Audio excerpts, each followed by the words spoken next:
আসসালামু আলাইকুম ওরহমতুল্লাহি ওবারাকাতুহ। ঈদ মোবারক। সুপ্রিয় দর্শক শ্রোতা, এই মুহূর্তে যারা দেশে আছেন, প্রবাসে আছেন, বিশ্বের যে যেখান থেকে আপনাদের প্রিয় অনুষ্ঠান আলোকিত প্রতিদিন দেখছেন, শুনছেন, সকলকে আন্তরিক শুভেচ্ছা জানিয়ে শুরু করছি আজকের অনুষ্ঠান। দর্শক, আজ আমরা একটি চমৎকার বিষয় নিয়ে আলোচনা করব, আর এই বিষয়টি নিয়ে আলোচনা করার জন্যে আমাদের স্টুডিওতে উপস্থিত হয়েছেন একজন বিশিষ্ট ইসলামী চিন্তাবিদ। আজ আমাদের সাথে আছেন ঢাকা বিশ্ববিদ্যালয়ের কেন্দ্রীয় জামে মসজিদের সম্মানিত সিনিয়র ইমাম ও খতিব, বিশিষ্ট ইসলামী চিন্তাবিদ হাফেজ মাওলানা নাজির মাহমুদ। আসসালামু আলাইকুম ওয়া রাহমাতুল্লাহি ওয়া বারাকাতুহু।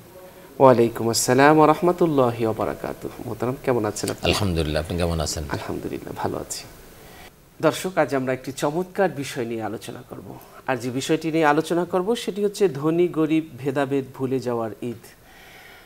আমাদের জীবনে অনেক ঈদ এসেছে, ঈদ চলে গেছে, অনেকের দ্বারা আমরা ক্ষত হয়েছে আমাদের হৃদয়ে, সে ক্ষত আসলে সারেনি, অথবা আমরা কাউকে ক্ষতবিখ্যাত করেছি জিহ্বা দিয়ে, সেই ক্ষতগুলো আমরা সারিনি, অথবা আমাদের ভিতরে থাকা যে ধনী গরিবের ভেদাভেদের যে একটি রোগ ছিল, সেই রোগটিও আমাদের দূর করতে পারিনি।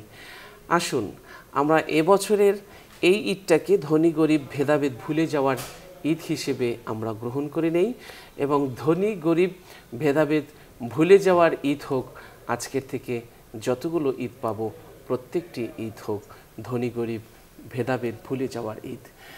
দর্শক, আমরা আজকের আমাদের প্রিয় মোহতারামের কাছ থেকে এই বিষয়টি নিয়ে আলোচনা শুনব। আজ আসলে এই মহেন্দ্রক্ষণে আমরা সবাই আনন্দিত, আমরা সবাই আমরা একজন আর একজনের সাথে কুশল বিনিময় করছি, স্বজনদের বাড়িতে আমরা যাব, আমরা আপনজনদেরকে খোঁজ নিচ্ছি এবং চেষ্টা করব আমরা সশরীরে গিয়ে আপনজনদেরকে সাক্ষাৎ করা, তাদের সাথে, এবং তাদের খোঁজ খবর নেওয়া। এবং আমাদের এই ঈদের যে আনন্দটা, এটা আমরা চাই ছড়িয়ে যাক সবার মাঝে, গরিবের মাঝে, ধনীর মাঝে, সবার মাঝে ছড়িয়ে যাক ঈদের আনন্দ। চলুন বিষয়টি নিয়ে আমরা আলোচনা শুনছি আমাদের আজকের অতিথির কাছ থেকে। মোহতারাম, ধনী গরিব ভেদাভেদ ভুলে যাওয়ার ঈদ, এটা আমরা দেখতে চাই। আলহামদুলিল্লাহ, আলহামদুলিল্লাহি রাব্বিল আলামিন, ওয়াসসালাতু ওয়াসসালামু আলা আশরাফিল আমবিয়া ওয়াল মুরসালিন ওয়া আলা আলিহি ওয়া সাহবিহি আজমাইন, ওয়া বা'দ। فقد قال الله تعالى في التنزيل العزيز وفرقانه القديم: أعوذ بالله من الشيطان الرجيم، بسم الله الرحمن الرحيم، قل بفضل الله وبرحمته فبذلك فليفرحوا هو خير مما يجمعون، صدق الله العظيم। وقال رسول الله صلى الله عليه وسلم: لكل قوم عيدا وهذا عيدنا। চমৎকার একটি বিষয় ঈদের দিনের জন্য, তো এই বিষয়টাই যথার্থ ছিল। আসলে ঈদ শব্দটা শুনলেই আমরা বুঝতে পারি যে একটা খুশি, একটা আনন্দ। ঈদ শব্দটি আউদুন থেকে এসেছে, মানে ফিরে আসা, বারবার ফিরে আসা, এই জন্য এটাকে ঈদ বলা হয়। আল্লাহ রসুল সাল্লাল্লাহু আলাইহি সাল্লাম যখন হিজরত করে মক্কা থেকে মদিনায় গেলেন, তখন তিনি দেখলেন যে মদিনাবাসী, বিশেষ করে ইহুদিরা, তারা এখানে দুইটা উৎসব করে, তারা উৎসব পালন করে। তখন আল্লাহ রাসূল সাল্লাল্লাহু আলাইহি সাল্লাম বললেন যে তোমরা এটা কী করছো? তা বললো যে হ্যাঁ, আমরা বছরে দুইটা এরকম উৎসব পালন করি। তখন আল্লাহ রাসূল সাল্লাল্লাহু আলাইহি সাল্লাম বললেন যে আমি তোমাদেরকে এর থেকে উত্তম দুইটা উৎসবের খবর দিব। এরপরে তিনি বললেন এই ঈদ উল ফিতর এবং ঈদ উল আদহা, এই দুইটা ঈদের কথা বললেন। এই জন্য মুসলমানদের জীবনে এই দুইটা দিন অত্যন্ত আনন্দের দিন। আল্লাহ রাব্বুল আলামিন বলছেন যে কুল বিফাদলিল্লাহি ওয়া বিরহমাতিহি ফাবিযালিকা ফালইফরাহু হুয়া খায়রুম মিম্মা ইয়াজমাউন। কুল বিফাদলিল্লাহ, আল্লাহর ফজলে, আল্লাহর করুণায়, ওয়া বিরহমাতিহি, এবং তার রহমতে তোমরা যেটা পেয়েছো, সুতরাং তোমরা এ নিয়ে খুশি হও। তো এখানে অনেক মুফাসসির অনেক কথা বলেছেন। কেউ কেউ বলেছেন যে আসলে আল্লাহর রহমত হলো কোরআনুল করিম, আল্লাহর করুণা হলো কোরআনুল করিম, রহমত হলেন রসুল পাক সাল্লাল্লাহু আলাইহি ওয়াসাল্লাম, সুতরাং এটা নিয়ে খুশি হতে বলেছেন। কেউ কেউ ঈদের কথাও বলেছেন যে এটা আমরা যে রমজান পেলাম, রমজানের পরে যে খুশি, এটাও এখানে ইঙ্গিত করা হয়েছে। তো এই যে রমজানের মতো একটা রহমতের, বরকতের মাস আমরা পেলাম, এটা আল্লাহর করুণায় আমরা পেয়েছি, সুতরাং এটা নিয়ে আমাদের খুশি, ঈদের দিনের সেই খুশি। আপনি যেমনটি বলছিলেন ধনী গরিবের ঈদ, আসলে সবাই মিলে ঈদ, এই ব্যাপারে আমার একটা ছোট্ট একটা গল্প মনে পড়েছে। বিশ্বনবী সাল্লাল্লাহু আলাইহি ওয়াসাল্লাম একবার ঈদের নামাজে যাচ্ছিলেন, তো দেখলেন যে পথিমধ্যে একটা শিশু কান্না করতেছে। তো দেখে তিনি ব্যথিত হলেন। তিনি বললেন যে তুমি কেন কাঁদতেছ? তো তো তিনি বললেন যে দেখেন আমার বাবা গত কিছুদিন আগে আপনি জানেন আমার বাবা অমুকতে শাহাদাত বরণ করছে জিহাদে যেয়ে, সুতরাং আজকে আমাকে আদর করার মতো কেউ নেই। তো আল্লাহ রাসূল সাল্লাল্লাহু আলাইহি ওয়াসাল্লাম তাকে কাছে নিলেন, তাকে আদর করলেন এবং বললেন চলো আমার বাড়িতে। বাড়িতে যেয়ে তিনি বললেন যে আজ থেকে আমি যদি তোমার বাবা হই, আর আয়েশা যদি তোমার মা হয়, ফাতেমা যদি তোমার বোন হয়, তুমি কি খুশি হবে? সে তো খুশিতে আত্মহারা। তো এই যে বিষয়টা, যে সমাজের একেবারে দুস্থ যারা অসহায় তাদের পাশে বিশ্বনবী সাল্লাল্লাহু আলাইহি ওয়াসাল্লাম এভাবে দাঁড়িয়েছিলেন। আল্লাহু আকবার। এই জন্য তো তিনি আসলে রহমতের নবী, তিনি রহমত, বরকত এবং তিনি ছিলেন মায়া দয়ার নবী। আল্লাহ পাক এর থেকে আমাদেরকে সে শিক্ষা গ্রহণ করার তৌফিক দান করেন যে আমরা যেন এভাবেই আসলে ধনী গরিব সবাই মিলে আমরা এই আনন্দটাকে উপভোগ করে নিতে পারি। আজকের ঈদের দিনে আসলে ঈদ কাদের জন্য, এটা একটা আমাদের খুব চরম কিছু সত্য কথা আমাকে বলতে হবে। ঈদ কাদের জন্য? ঈদ মানে হলো খুশি, আজকের খুশি। আজকের এই দিনকে ইয়াউমুল জায়েজা বলা হয়েছে, বা ইয়াউমুল জাওয়ায়েজ মানে প্রতিদান দিবস। প্রতিদান দিবস কাদের জন্য? যারা সিয়াম সাধনার মাধ্যমে নিজেকে পরিশুদ্ধ করেছে, আল্লাহ রাব্বুল আলামিনের অর্ডার ফলো করে তারা সিয়াম সাধনা করেছে এবং তারা নিজেকে পরিশুদ্ধ করেছে, তাদেরকে আল্লাহ পাক আজকে জাযা দিবেন। আজকের এই দিনে অ্যাওয়ার্ড দিবেন, আল্লাহ পাক আজকে যাচা দিবেন। এবং ইয়াউমুল জায়েজা বলা হয়েছে, আজকে প্রতিদান দিবস। আজকে আল্লাহ পাক প্রতিদান দিবেন যারা সিয়াম সাধনা করেছে, কিয়াম করেছে, কিয়ামুল লাইল করেছে, যারা নিজেকে আত্মসংযমী করেছিল, যারা তাকওয়া অর্জন করতে পেরেছে, যারা মুত্তাকি হতে পেরেছে, তাদের জন্য আজকে আসলে খুশির দিবস। আজকে তারাই সে এখানে ধনী গরিবের কোনো প্রশ্ন নেই, প্রশ্ন হলো নিজেকে পরিশুদ্ধ করতে পেরেছে কে, তার জন্য আজকে খুশির দিবস। আল্লাহ পাক আজকে যখন অ্যাওয়ার্ড দিবেন, জাযা দিবেন, প্রতিদান দিবেন শুধু তাদের জন্য। আর যারা সিয়াম পালন করে নাই, কিয়াম করে নাই, তারা তো আজকে দর্শক। আল্লাহ আজকে অ্যাওয়ার্ড দিবেন, আর এই উৎসবে তারাই শুধু খুশি হতে পারবে যারা সিয়াম কিয়াম করেছে। কিন্তু যারা এটা করে নাই তারা আজকে পুরস্কার বিতরণ অনুষ্ঠানে তারা শুধু দর্শক মাত্র, আসলে এর চেয়ে বেশি কিছু না। এই জন্যই আল্লাহ রাব্বুল আলামিন, আমরা বিশ্বনবী সাল্লাল্লাহু আলাইহি ওয়াসাল্লাম থেকে একটা হাদিস আমরা দেখতে পারি। হাদিসটি বর্ণনা করেছেন হযরত রাসূল পাক সাল্লাল্লাহু আলাইহি ওয়াসাল্লামের খুব প্রিয় সাহাবী আনাস রাদিয়াল্লাহু আনহু থেকে বর্ণিত হাদিস। তিনি বলছেন ক্বালা রাসূলুল্লাহ সাল্লাল্লাহু আলাইহি ওয়াসাল্লাম ফাইদা কানা ইয়াউমু ঈদিহিম ইয়ানি ইয়াউমু ফিতরিহিম বাহাবাহিম মালাইকা। যখন ঈদের দিন আসে, ঈদুল ফিতরের দিন, তখন আল্লাহ পাক ফেরেশতাদেরকে গর্ব করে বলেন, বাহাবাহিম মালাইকা, ফেরেশতাদেরকে গর্ব করে বলতেছেন। কি বলতেছেন? ফাকালা ইয়া মালাইকাতি মা জাযাউ আজর ওয়া ফা'মালাহু। আচ্ছা বলো তো, যে ব্যক্তি তার শ্রমকে পরিপূর্ণ করে তাকে কি পারিশ্রমিক দেওয়া যায়? যে ব্যক্তি তার শ্রম পরিপূর্ণ করলো তাকে কি পারিশ্রমিক দেওয়া যায়? ফাকালা মালাইকাতি, ফাকালা, তো ফেরেশতারা বলল যে ক্বালু রব্বানা জাযাউহু আন ইউফা আজরহু। ফেরেশতারা বলল আল্লাহ, যারা শ্রমকে পরিপূর্ণ করে তাদের পারিশ্রমিকও তো পরিপূর্ণ করে দেওয়া দরকার, তাই না? তো আল্লাহ পাক বলছেন ক্বালা মালাইকাতি, হে আমার ফেরেশতারা শোনো, আবিদি ওয়া ইমাই কাদাউ ফরিদাতি সুম্মা খারাজু ইয়াউজুনা ইলা দুআ। দেখো আমার বান্দা বান্দিরা, মানে নারী পুরুষ মুমিনরা, তারা তাদের উপরে যে ফরজ ছিল এই ফরজটা তারা আদায় করেছে। তারা কিয়াম করেছে, সিয়াম পালন করেছে, আত্মশুদ্ধি করেছে, তারা নিজেকে পরিশুদ্ধ করেছে। তো তারা সংযমী হয়েছে, তারা এইভাবে সিয়াম সাধনা করেছে। শুধুমাত্র যে খানাপিনা পরিহার করেছে তা নয়, তারা নিজেদেরকে পরিশুদ্ধ করেছে, তারা তাকওয়া অর্জন করেছে, মুত্তাকি হয়েছে। আর আজকে তারা ঈদের জন্য তারা বেরিয়ে এসেছে। সুম্মা খারাজু ইয়াউজুনা ইলা দুআ, দোয়ার জন্য তারা এসেছে। এই কথা আল্লাহ পাক বলছেন। অতঃপর আল্লাহ বলছেন, কি বলছেন? ওয়া ইজ্জতি ওয়া জালালি ওয়া কারামি ওয়া উলুবি ওয়া ইরতিফাই মাকানি। তুমি, আল্লাহ পাক বলছেন ওয়া ইজ্জতি, তার ইজ্জতের কসম। আল্লাহ বলছেন আমার ইজ্জতের কসম, আমার জালালিয়াতের কসম, আমার বড়ত্বের কসম, আমার মহত্বের কসম, লা উজিবান্নাহুম, আমি তাদের সকলের দোয়াকে কবুল করব। আজকে তারা যা চাইবে তাই দিব। লা উজিবান্নাহুম বলছে আমি সাড়া দিব, তাদের ডাকে সাড়া দিব। আজকে যারা সিয়াম সাধনা করে ঈদগাহে এসেছে দোয়ার জন্য, আজকে তারা যা বলবে আমি তাই দেব। আজকে অ্যাওয়ার্ড দেওয়ার দিন, আজকে পুরস্কার দেওয়ার দিন। তারা আমার হুকুম পালন করেছে, তারা পরিপূর্ণ জাযা আজকে পাবে। আজকে তারা যা চাইবে আমি তাই দেব। আল্লাহু আকবার।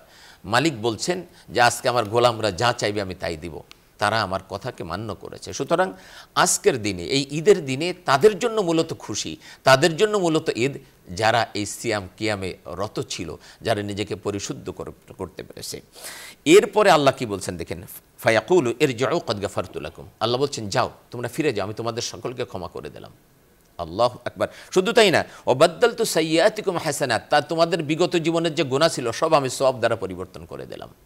আল্লাহু আকবার। ফাকাল, রাসূল পাক সাল্লাল্লাহু আলাইহি ওয়াসাল্লাম বললেন ফায়ারজিউ মাগফুরান লাহুম, অতঃপর সকল মানুষ ক্ষমাপ্রাপ্ত হয়ে একেবারে বেগুনাহ হয়ে ঈদগাহ থেকে চলে আসবে। আচ্ছা বলেন, যারা সিয়াম কিয়াম পালন করলো না তাদের কি অবস্থা হবে? তারা তো আজকে, তাদের জন্য কোনো খুশির সংবাদ নেই আজকে, তারা তো শুধু দর্শক মাত্র। সুতরাং আমাদেরকে এই জায়গাটা ভালো করে বুঝতে হবে, আজকে তাদের জন্য হলো খুশি, সে ধনী হোক গরিব হোক এটা বিষয় না, বিষয় হলো যে সে আল্লাহর দেওয়া সে বিধানকে পরিপূর্ণ করেছিল কিনা। যদি পরিপূর্ণ করে থাকে তার জন্য আসলে আজকে খুশির দিন, আজকে সে সব কিছু পাবে, আজকে তার জন্য খুশি, আজকে সে আল্লাহ রাব্বুল আলামিনের পক্ষ থেকে মাগফিরাত পেয়ে যাচ্ছে, ক্ষমা পেয়ে যাচ্ছে, এটা আল্লাহ পাক নিজে ঘোষণা করছেন। যাও ফিরে যাও, বাড়িতে ফিরে যাও, আমি তোমাকে ক্ষমা করে দিলাম, আর তোমার জীবনের যত গুনাহ ছিল সেগুলোকে আমি সওয়াব দ্বারা পরিবর্তন করে দিলাম। আল্লাহ এতটাই খুশি হয়ে যান, এতটাই খুশি হয়ে যান রোজাদারদের উপরে। এই জন্য এক আরবের কবি খুব চমৎকার করে বলেছেন লাইসাল ঈদু লিমান লাবিসাল জাদিদ ইন্নামাল ঈদু লিমান খাফা ইয়াউমাল ওয়াঈদ। আজকে তার জন্য ঈদ নয় যে ব্যক্তি নতুন নতুন জামা কাপড় পরে। আমরা তো ঈদের দিন অনেকে আছে দেখবেন রোজা নাই, নামাজ নাই, তারাবি নাই, সাহারি নাই, ইফতার নাই, কিচ্ছু নাই, কিন্তু শুধু কেনাকাটা আছে। একেবারে ভালো ভালো জামা কাপড় কিনবে, ভালো ভালো শপিং মলে যাবে, জামা কাপড় কিনে ঈদের দিন সবার আগে আগে একেবারে দেখবেন যে ভালো ভালো দামি দামি জামা কাপড় পরে তারপর ঈদের গায়ে চলে গেছে। হ্যাঁ, ঈদের দিন ভালো জামা কাপড় পরবেন আপনার সামর্থ্য অনুযায়ী, কিন্তু ঈদ কার জন্য? এই জন্য কবি বলছেন লাইসাল ঈদুল লিমান লাবিসাল জাদিদ ইন্নামাল ঈদুল লিমান খাফা ইয়াউমাল ওয়াঈদ, যে তার জন্য আসলে ঈদ নয় যে ব্যক্তি শুধু নতুন নতুন জামা কাপড় পরলো, বরং ঈদ হলো তার জন্য যে ব্যক্তি লিমান খাফা ইয়াউমাল ওয়াঈদ, কিয়ামতের ভয়কে নিজের মধ্যে ঢুকাতে পারলো। কিয়ামতের ভয় সে অর্জন করতে পেরেছে, না আল্লাহর কাছে আমাকে জবাবদিহি করতে হবে, কিয়ামতে আল্লাহর কাছে উঠতে হবে, আল্লাহর কাছে আমাকে হাজির হতে হবে এবং তার কাছে জবাবদিহি করতে হবে। এই ভয়টা সিয়াম সাধনার মাধ্যমে যে ব্যক্তি ভয় অর্জন করতে পেরেছে তার জন্য হলো আজকে খুশির সংবাদ। সে মূলত খুশি হতে পারে যে না আমি কিছু অর্জন করতে পেরেছি। এরপরে বলছেন লাইসাল ঈদুল লিমান শারিবা ওয়া আকালা ইন্নামাল ঈদুল লিমান আখলাসা লিল্লাহিল আমালা। ওই ব্যক্তির জন্য আসলে ঈদ নয় যে আজকে ভালো ভালো খাবার খাবে, মিষ্টি মিঠাই ভালো ভালো খাবার দাবার খাবে, পানীয় পান করবে, তার জন্য মূলত ঈদ নয়। কবি বলছেন যে ঈদ হলো তার জন্য যে ব্যক্তি নিজের আমলকে আল্লাহর জন্য, একান্ত আল্লাহর জন্য করতে পেরেছে, যে আমার সব আমল আল্লাহর জন্য, মানুষকে দেখানোর জন্য না, আমার সমস্ত আমল, আমার নামাজ রোজা, আমার তাসবিহ তাহলিল সাহারি তারাবি সব আমার জীবনের সব কিছু শুধু আল্লাহর জন্য। লিমান আখলাসা লিল্লাহিল আমালা, তার সমস্ত আমল ইখলাসের সাথে করতে পেরেছে, ইখলাসের মধ্যে নিয়ে আসতে পেরেছে। এই অনুভূতিটা যার মধ্যে জাগ্রত হয়েছে তার জন্য আজকে মূলত ঈদ। সিয়াম সাধনার মাধ্যমে সে নিজেকে এই পর্যায়ে নিয়ে যেতে পেরেছে যে সে এখন এইটা বুঝতে পেরেছে যে আমার সব কিছু শুধু আল্লাহর জন্য, আমার জীবন আমি বেঁচে থাকবো তাও শুধু আল্লাহর জন্য, আমাকে যদি আল্লাহর সন্তুষ্টির জন্য মরে যেতে হয় তাও মরে যেতে পারবো। বলে ইন্না সলাতি ওয়া নুসুকি ওয়া মাহিয়ায়া ওয়া মামাতি লিল্লাহি রাব্বিল আলামিন। আল্লাহ এই জন্য বলছেন তুমি বলো যে আমার নামাজ, আমার কোরবানি, আমার শারীরিক ইবাদত, আমার আর্থিক ইবাদত, আমার সমস্ত ইবাদত লিল্লাহি রাব্বিল আলামিন, শুধু আল্লাহর জন্য, আমার জীবন আমার মৃত্যু এটা আল্লাহর জন্য। তো কবি এই জন্য বলছেন যে আজকে ঈদ তো তার জন্য, খুশি তো তার জন্য যে ব্যক্তি এই অনুভূতিটা অর্জন করতে পেরেছে। এরপর তিনি বলছেন লাইসাল ঈদু লিমান তাবাখখারা বিল উদ ইন্নামাল ঈদু লিমান তাবা ওয়ালা ইয়াউদ। ঈদ তো আসলে তার জন্য নয় যে ব্যক্তি দামি দামি পারফিউম মেখে, দামি দামি আতর গোলাপ মেখে ঈদগাহে চলে গেছে, তার জন্য মূলত ঈদ নয়। ঈদ হলো তার জন্য যে ব্যক্তি তওবা করেছে, খাঁটিভাবে তওবা করেছে, আর কখনো গুনার কাছে যাবে না। এই সিয়াম সাধনার মাধ্যমে তার মধ্যে এই অনুভূতিটা জাগ্রত হয়েছে, সে বুঝতে পেরেছে না গুনার কাছে আর যাওয়া যাবে না। আল্লাহ রাব্বুল আলামিন 1 মাস সিয়াম সাধনা আমাদের উপর ফরজ করে দিয়েছিলেন আমরা যেন গুনাহ থেকে বিরত থাকি। আল্লাহ রাব্বুল আলামিন আমাদেরকে আমাদের দিনের বেলায় আমাদের খাবার, হালাল পানীয়, হালাল স্ত্রী, হালাল স্বামী ছিল, এগুলোকে স্পর্শ করতে নিষেধ করেছেন। সুবহে সাদেক থেকে নিয়ে সূর্যাস্ত পর্যন্ত আমরা আল্লাহ রাব্বুল আলামিনের মানে ভালোবাসায়, আল্লাহকে ভয় করে এগুলো আমরা পরিত্যাগ করেছি। এর মাধ্যমে আল্লাহ পাক আমাকে শিক্ষা দিয়েছেন আমি যা হারাম করেছি, সাময়িকভাবে হারাম করে দিয়ে আল্লাহ পাক আমাদেরকে শিক্ষা দিচ্ছেন যে স্থায়ীভাবে আমি যেটা হারাম করলাম সেটাও তোমরা বর্জন করে দাও। এটা হলো সাময়িক, দেখুন, যে ব্যক্তি রোজা রাখে সে কিন্তু খুব কনসিয়াসলি এগুলোকে সেভ করে চলে। সে কিছু খাচ্ছে না, পান করতেছে না, তার ঘরে হালাল স্ত্রী আছে, স্পর্শ করছে না, স্ত্রীর জন্য স্বামী আছে, স্বামীর কাছে যাচ্ছে না। কেন? এখানে তো কেউ আপনাকে জোর করছে না, কেউ ফোর্স করছে না, তাই না? কোনো মানে নাই, আপনার পিছনে কোনো গোয়েন্দা নেই। কেন করছেন আপনি? আল্লাহকে ভালোবেসে, আল্লাহর ভয়ে আপনি এগুলোকে পরিত্যাগ করছেন। এমনভাবে করছেন যে আমরা কুলি করার সময়, অজু করার সময় গড়গড়াও করছি না যে যদি ভিতরে পানি চলে যায়, এই ভয়ে। তাহলে এই যে সচেতনতা আল্লাহ পাক হারাম করেছেন, আমি সেটাকে গ্রহণ করব না, এই যে সচেতনতা, আল্লাহ বলেন যে এটাই হলো তোমার জন্য তাকওয়া। আমি এর দ্বারা তোমাকে এই শিক্ষা দিচ্ছি যে অস্থায়ীভাবে, সাময়িকভাবে যেটাকে হারাম করলাম, এটাকে তুমি যেভাবে পরিত্যাগ করেছো, চিরজীবনের জন্য তোমার জন্য যেটা হারাম করেছে, স্থায়ীভাবে হারাম করেছে যেগুলো, সেগুলো তুমি বর্জন করবে। হ্যাঁ, মিথ্যা কথা বলা, গীবত করা, শিকায়েত করা, চুরি, ডাকাতি, বেবিচার, জেনা, হ্যাঁ, মদ্যপান, তারপরে আপনার ঘুষ, সুদ, এই সবগুলো আল্লাহ যেটা হারাম করেছেন, তুমি যেন এগুলোকে বর্জন করতে পারো, এই জন্য এটা আল্লাহ কি করেছেন?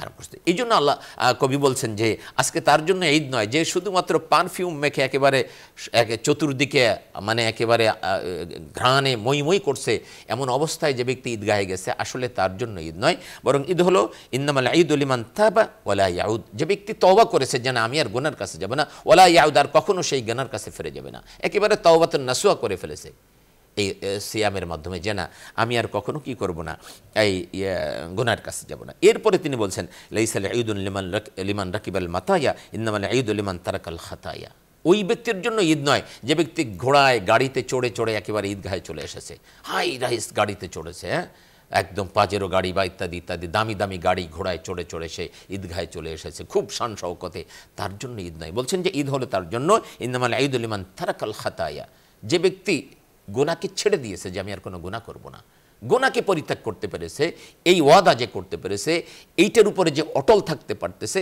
মূলত আজকে খুশি হলো তার জন্য। আজকে আল্লাহ পাক অ্যাওয়ার্ড দিবেন, আজকে রোজাদারদেরকে আল্লাহ রাব্বুল আলামিন মানে খুশি করে দিবেন, একেবারে খুশি করে দিবেন। আল্লাহ পাক তাদেরকে বলছেন যে তোমরা ফিরে যাও ঈদগাহ থেকে, একদম আমি তোমাদেরকে ক্ষমা করে দিলাম। এর চেয়ে বড় খুশি আর কিছু হতে পারে না, আল্লাহ ক্ষমা করে দিয়েছেন।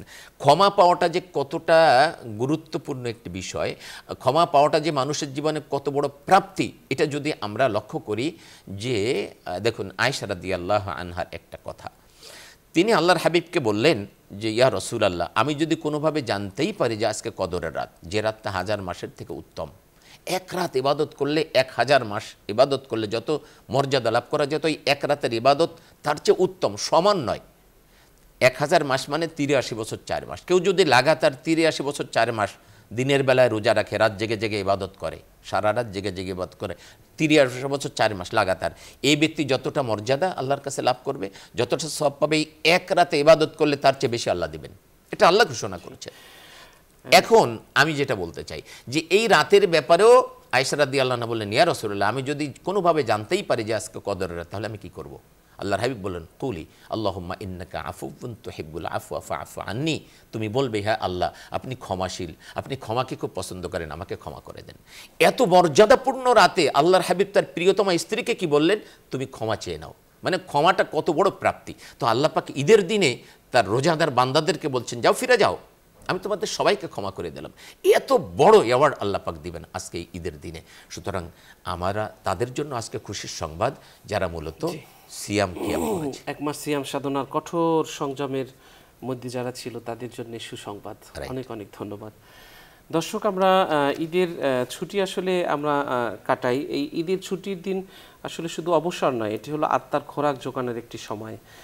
নিজেকে, পরিবারকে এবং সমাজকে আমাদের একটু সময় দিতে হবে, আনন্দ ভাগাভাগি করে নিতে হবে, আমাদের স্মৃতি তৈরি করতে হবে। জীবনের সবচেয়ে বড় সম্পদ হলো ভালোবাসা আর একসাথে থাকার মুহূর্তগুলো। তো আমাদের সেই স্মৃতিগুলো যেন তৈরি হয়, আমরা সেই চেষ্টা করব। মোবাইল ল্যাপটপ থেকে একটু দূরে থাকার চেষ্টা করব, প্রকৃতির সঙ্গে একটু সময় কাটানোর চেষ্টা করব। আমরা চেষ্টা করব এই সময়টাকে আমরা একটু বৈধ বিনোদনের মাধ্যমে উপভোগ করতে। অনেক সময় দেখা যায় যে আমরা একেবারে এক মাস সিয়াম সাধনা করার পরে এই আনন্দে এমনভাবে আমরা ডুবে থাকি যে ফরজ নামাজ মানে ছুটে যায়, এটা করা যাবে না। এবং বৈধ বিনোদনে আমাদের থাকতে হবে। ইসলাম যেটা শরিয়ত যেটা সমর্থন করেছে, বৈধ করেছে, এর বাইরে আমাদের বিনোদন বা আনন্দ করা যাবে না। আমরা এটা সবার জন্য আমাদের এই যে ঈদের আনন্দটা, সেটার জন্য আমরা সমান করে নিতে পারি। আমরা যে শিশুটি নতুন জামার জন্য তাকিয়ে আছে, কিংবা বৃদ্ধাশ্রমে যে মানুষগুলো আপনজনহীন, তাদের মুখে আমরা যেন একটু হাসি ফোটানোর চেষ্টা করি।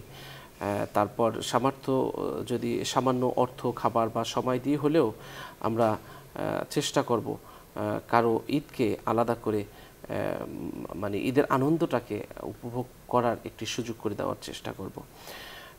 এবং আমরা গরিবের পাশে গিয়ে দাঁড়াবো এবং এদের জন্য কিছু করতে পারা আসলে আমাদের জন্য একটি বড় সৌভাগ্যের ব্যাপার। আমাদের জীবনটা আসলে ক্ষয়ে যাচ্ছে প্রতি মুহূর্ত। ঈদের ছুটিতে আমরা আমাদের মানে একটু নিজেকে আমরা একটু সময় দেওয়ার চেষ্টা করব। আমরা চেষ্টা করব যে নিজের প্রতি একটু যত্ন নেয়ার। এরপর আমরা যেটা করতে পারি, আত্মীয়দের যে বন্ধনটা, সেটা আমরা একটু মজবুত করার চেষ্টা করব। ঈদ শুধু নতুন জামা কাপড় বা সেমাই খাওয়ার উৎসব নয়, এটি সম্পর্কের উৎসব। দীর্ঘদিন দেখা হয়নি এমন আত্মীয় স্বজনকে আমরা ফোন করতে পারি, তাদের বাড়িতে আমরা যেতে পারি, বাবা মায়ের সঙ্গে সময় কাটাবো, আমরা তাদের আনন্দ দেব। এবং ছোট ভাই বোন বা বাচ্চাদের নিয়ে আমরা একটু ঘুরতে বেরোতে পারি, তাদের জন্য ছোট উপহার আমরা কিনতে পারি। দূরের কাউকে হয়তো সামনাসামনি দেখা হবে না, কিন্তু আমরা চেষ্টা করব তাদের সাথে যতটা সম্ভব যোগাযোগ রক্ষা করার এবং তাদের সুখ দুঃখের খবর নেয়ার চেষ্টা করব। আল্লাহ তাআলা আমাদের তৌফিক দান করুন এবং ঈদের আনন্দ বয়ে আসুক সবার মাঝে। এবং এই আনন্দে পৃথিবীটা হয় যেন একটাই পরিবার, আত্মার আত্মীয়, স্নেহ মায়া মমতার। নির্যাতিত মুসলিম জনতার মাঝেও যেন ছড়িয়ে পড়ে ঈদের আনন্দ। জুলুম, শোষণ এবং নানান ধরনের কষ্টের মধ্যে যারা আছে, আল্লাহ তাআলা তাদেরকেও ঈদের আনন্দ উপভোগ করার সুযোগ করে দিন। সেই প্রত্যাশায় আমরা আজ এখানেই শেষ করছি। আমরা একটি ছোট্ট মোনাজাত করব। আপনারা যেখান থেকে আমাদের এই অনুষ্ঠান দেখছেন, আপনারাও চাইলে আমাদের সাথে মোনাজাতে শরীক হতে পারবেন। اللهم صل على سيدنا ونبينا وشفينا وحبيبنا ومولانا محمد صلى الله عليه وعلى آله وأصحابه وبارك وسلم. اللهم آمين. ربنا ظلمنا أنفسنا وإن لم تغفر لنا وترحمنا لنكونن من الخاسرين. آمين آمين. মহিয়ান গরিয়ান সর্বশক্তিমান মেহেরবান দয়ালু দাতা, জীবনের গুনার বোঝা নিয়ে আপনার শাহী দরবারে হাত পেতেছি। আপনি আমাদের জীবনের সমস্ত গুনাহ খাতা মাফ করে দিন। আমিন আমিন। আমাদের সিয়াম সাধনা, তারাবিত, তাহাজ্জুদ, ইফতারি, সাহারি, দান, সাদকা, যাকাত, ফিতরা সব কিছু আপনি কবুল আর মঞ্জুর করে নিন। আমিন আমিন। রব্বুল আলামিন, আপনার কাছে ফরিয়াদ, আল্লাহ আমাদের মা বাবা, আত্মীয় স্বজন, ময় মুরব্বিয়ান ইকরাম যারা অন্ধকার কবরে পড়ে আছে, আল্লাহ তাআলা তাদের সবার কবরে আপনি আল্লাহ শান্তির ব্যবস্থা করে দিন। সবার কবরের অসুবিধা কষ্ট দূর করে কবরকে জান্নাতের বাগান বানিয়ে দিন। আমিন আমিন। কারোর মা বাবাকে কবরে কষ্ট দিয়েন না, কারোর মা বাবাকে আপনি কবরে আযাব দিয়েন না। আমিন আমিন। রব্বুল আলামিন, কবরে পড়ে থাকা সব স্বজনদের জীবনের গুনাহ মাফ করে কবরকে জান্নাতের বাগান বানিয়ে দিন। আমিন আমিন। রব্বুল আলামিন, এই অনুষ্ঠানের পৃষ্ঠপোষক বসুন্ধরা গ্রুপের চেয়ারম্যান, আল্লাহ তাকে নেক হায়াতে তয়্যিবা দান করুন। আল্লাহ তাআলা বসুন্ধরা গ্রুপের সবগুলো প্রতিষ্ঠানকে কবুল আর মঞ্জুর করে নিন। আমিন। আল্লাহ তাআলা যত ধরনের প্রতিবন্ধকতা আছে সব কিছুর চড়াই উতরাই পেরিয়ে এই গ্রুপকে মানুষের জন্য, দিনের জন্য, দেশের জন্য আরো বেশি বেশি কাজ করার তৌফিক দান করুন। আমিন। রব্বির হামহুমা كما ربياني صغيرا سبحان ربك رب العزة عما يصفون وسلام على المرسلين والحمد لله رب العالمين آمين দর্শক আমরা আজ এখানেই শেষ করছি আল্লাহ হাফেজ আসসালামু আলাইকুম ওয়া রাহমাতুল্লাহি ওয়া বারাকাতুহু